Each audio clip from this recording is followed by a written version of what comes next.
సభ్యులైనటువంటి జగన్మోహన్ రెడ్డి గారు 24/6/2024 తేదీన నాకు ఒక లేఖ రాశారండి. ఆ లేఖలో అంతా చూస్తే అభియోగాలు, ప్రలాపనలు, బెదిరింపులమయం, అంతకంటే ఏమీ లేదు. దానికి తోడు తనకు ప్రతిపక్ష నాయకుడి హోదా అర్హత ఉందంటూ అసంబద్ధ వాదన చేస్తున్నారు. మీరందరూ చూస్తున్నారు టీవీలో దీన్ని. కానీ ఆ లేఖలో ఎలాంటి ప్రత్యేక అభ్యర్థన లేదన్న విషయాన్ని మీరందరూ గమనించాలి. ఈ లేఖ రాసిన కొద్ది రోజుల తర్వాత జగన్మోహన్ రెడ్డి గారు ఆంధ్రప్రదేశ్ హైకోర్టుని ఆశ్రయించారు. హైకోర్టు కూడా వెళ్ళారు. విచిత్రం ఏమిటంటే తనకు ప్రతిపక్ష నాయకుడిగా ప్రకటించవలసిందిగా శాసనసభ కార్యదర్శిని, స్పీకర్ కార్యదర్శిని ఆదేశించాలని ఆ రిట్ పిటిషన్లో విజ్ఞప్తి చేశారు. జగన్మోహన్ రెడ్డి గారు పిటిషన్ ఇంకా విచారణ అర్హత కలిగి ఉన్నదో లేదో అని నిర్ధారించే దశలోనే ఉంది. ఇంకా రిట్ పిటిషన్ వేసే అర్హత ఉందా లేదా మీకు అని చెప్పి ఆ దశలోనే ఇంకా ఉంది.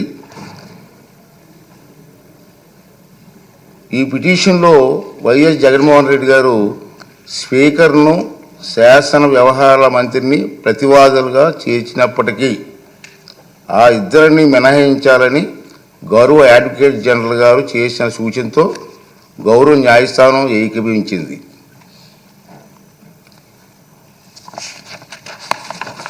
ఈ న్యాయ ప్రక్రియ కొలిక్కి వచ్చే వరకు వేచి చూద్దాం అనుకున్నాను. నేను ఇంకా కోర్టులో పెండింగ్ ఉంది, పెండింగ్ చూద్దాం అనుకున్నాను. కానీ ఇటీవల కాలంలో ఈ అంశంపై జగన్మోహన్ రెడ్డి గారు ఇంకా వారి పార్టీ నాయకులు చేస్తున్నటువంటి పలు వ్యాఖ్యలు నా దృష్టికి వచ్చే మీరు కూడా టీవీలో చూస్తూనే ఉన్నారు. గౌరవ హైకోర్టు స్పీకర్కు సమన్లు జారీ చేసిందని, ఉత్తర్వులు జారీ చేయాలని స్పీకర్ను ఆదేశించిందని జగన్మోహన్ రెడ్డి చేస్తున్న వార్తలు వచ్చాయి. నిజానికి ఈనాటి వరకు హైకోర్టు జగన్మోహన్ రెడ్డి చేసినటువంటి పిటిషన్ విచారణ అర్హత ఉందో లేదో నిర్ధారణే ఇంకా జరగలేదు. వైఎస్ జగన్మోహన్ రెడ్డి గారు ఈ రకమైనటువంటి తప్పుడు ప్రచారం చేయడంలో ఆశ్చర్యపడవలసిన పని ఏమీ లేదని నేను అనుకుంటున్నాను. ఇంచేదంటే 24/6/2024 తేదీ లేఖలో రాసినటువంటి నిరాధార ఆరోపణల ఆధారంగానే ఈ తప్పుడు ప్రచారం సాగించారు. కాకపోతే ఆ దఫా ఆయన కల్పిత వాదనలను, ఆకాంక్షలను గౌరవ న్యాయస్థానానికి ఆపాదించడానికి సైతం వెనకాడలేదు. దురదృష్టవశాత్తు ఇదే ఆయన సహజ శైలి, మనందరికీ తెలుసు. జగన్మోహన్ రెడ్డి గౌరవ న్యాయస్థానానికి ఆపాదిస్తూ ప్రచారం చేస్తున్న అవాకులు చెవాకులు, అసత్యాలు గందరగోళానికి దారి తీస్తున్నాయి. కనుక ఈ రూలింగ్ ద్వారా తప్పుడు ప్రచారానికి తెరదించాలని చెప్పి నేను నిర్ణయించుకున్నాను. అదండి నేను చెప్తాను. ఇది నేను నా రూలింగ్ సార్. ఇది ఈ రూలింగ్లు అన్నీ వస్తాయి, వినండి లాస్ట్ వరకు ఉంటే. ప్రమాణ స్వీకార కార్యక్రమం చిరకాల సాంప్రదాయాలను అనుసరించే నిర్వహించారు. జగన్మోహన్ రెడ్డిని మాజీ ముఖ్యమంత్రి హోదాలో ప్రస్తుత మంత్రుల తర్వాత శాసనసభ్యునిగా ప్రమాణం చేయడానికి ఆహ్వానించారు. గతంలో 11/1/1995 నాడు అప్పుడు ఆంధ్రప్రదేశ్ శాసనసభ కూడా అప్పటి మాజీ ముఖ్యమంత్రిని మంత్రుల తర్వాతే ప్రమాణం చేయడానికి ఆహ్వానించిన సంగతి మీకు గుర్తు చేస్తున్నాను. అదేవిధంగా ఆంధ్రప్రదేశ్ 16వ శాసనసభ సభ్యుల ప్రమాణ స్వీకార కార్యక్రమంలో 21/6/2024 జరిగింది. కానీ స్పీకర్ ఎన్నిక మరణాడు అంటే 22/6/2024 నాడు జరిగింది. ప్రతిపక్ష నాయకుడిగా గుర్తింపు ఇవ్వగలిగితే అధికారం కేవలం స్పీకర్కి మాత్రమే ఉంటుంది.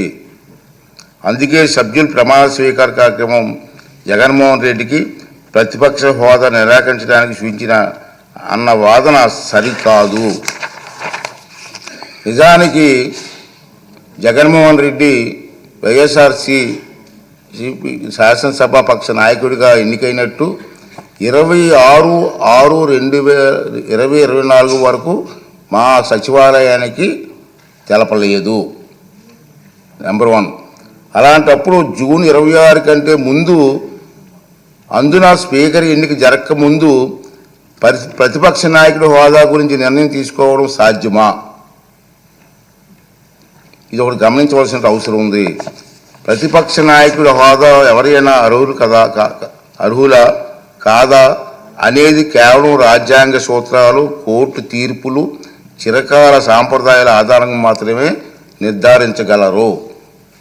ఆంధ్రప్రదేశ్ వేతనాల పెన్షన్ చెల్లింపు అనర్హతల తొలగింపు చట్టం 1953లో ప్రతిపక్ష నాయకుడి హోదా ప్రస్తావన ఉంది. ఆ చట్టంలో సెక్షన్ 12B ప్రకారం ఎవరైనా ప్రతిపక్ష నాయకుడి హోదా ఇవ్వాలంటే వారు చట్టసభలో సభ్యులై ఉండాలి. 2, వారు ప్రభుత్వ వ్యతిరేక రాజకీయ పార్టీ సభలో నాయకుడై ఉండాలి. ఇది క్లియర్గా ఉంది.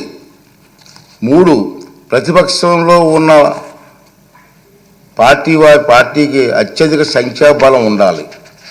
4, మరీ ముఖ్యంగా వ్యక్తి సభాపతి ప్రతిపక్ష నాయకుడిగా గుర్తించాలి.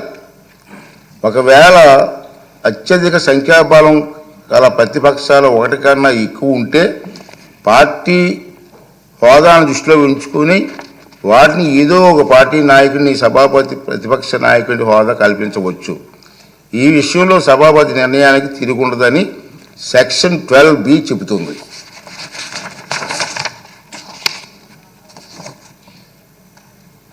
అదే సభ సమావేశంలో కావడానికి అవసరమైన క్వారం కనీసం సమానంగా ఉంటే సభలో మొత్తం సభ్యుల్లో 10ంట 1/10 సంఖ్యాబలం తప్పక కలిగి ఉండాలి.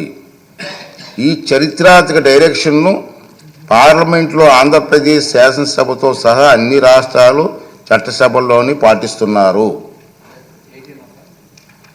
గతంలో ఆంధ్రప్రదేశ్ శాసనసభ స్పీకర్ కూడా ఇలాంటి డైరెక్షన్ను నెంబర్ 56 జారీ చేశారు. ఈ డైరెక్షన్కు మూలాలు రాజ్యాంగం చూస్తే 103, 189(3) అధికారంలో ఉన్నాయి. చట్టసభల నిర్వహణ కనీసం 10ంట 1/10 సభ్యులు హాజరును వారంగా ఈ అధికారంలో నిర్దేశించారు. ఆంధ్రప్రదేశ్ వేతనాల పెన్షన్ చెల్లింపు అనర్హత తొలగింపు చట్టం 1953 ప్రకారంగా విచక్షణ అధికారాలు వినియోగించే సందర్భంలో స్పీకర్కు మార్గం చూపేది ఈ డైరెక్షనే. ఆంధ్రప్రదేశ్లో 1972-77 మధ్యకాలంలో 5వ శాసనసభను, 1994-99 మధ్యకాలంలో 10వ శాసనసభను